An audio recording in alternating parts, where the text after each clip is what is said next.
Isang kapamilya OG program, magbabalik umano ngayong 2026. Umugo ngayon ang balita na isang original at minahal na programa ng ABS-CBN noong 2000.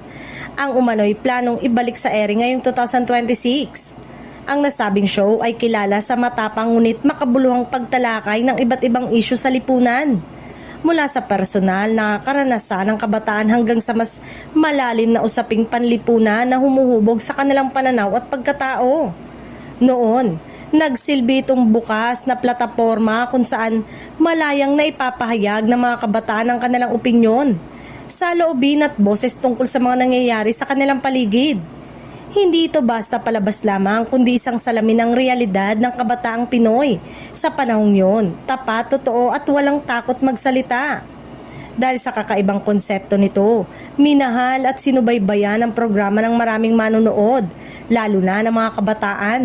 Naging paborito ito ng Studio 23 at kalaunan ay sa Kapamilya Network na, kung saan mas lumalawak ang naaabot nitong audience. Hanggang ngayon, marami pa ring netizen ang nostalgic kapag nababanggit ang naturang palabas.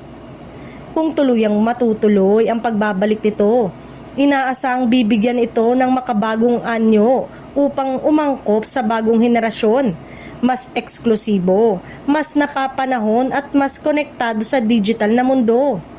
Gayunpaman, mananatili raw ang puso ng programa, ang pagbibigay boses sa kabataan at ang paghimok sa malayang pag-iisip.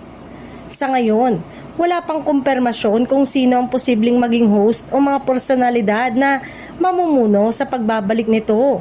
Kaya ang tanong, kung alam nyo na kung anong programa ito, sino sa tingin nyo ang babagay na host para sa makabagong henerasyon?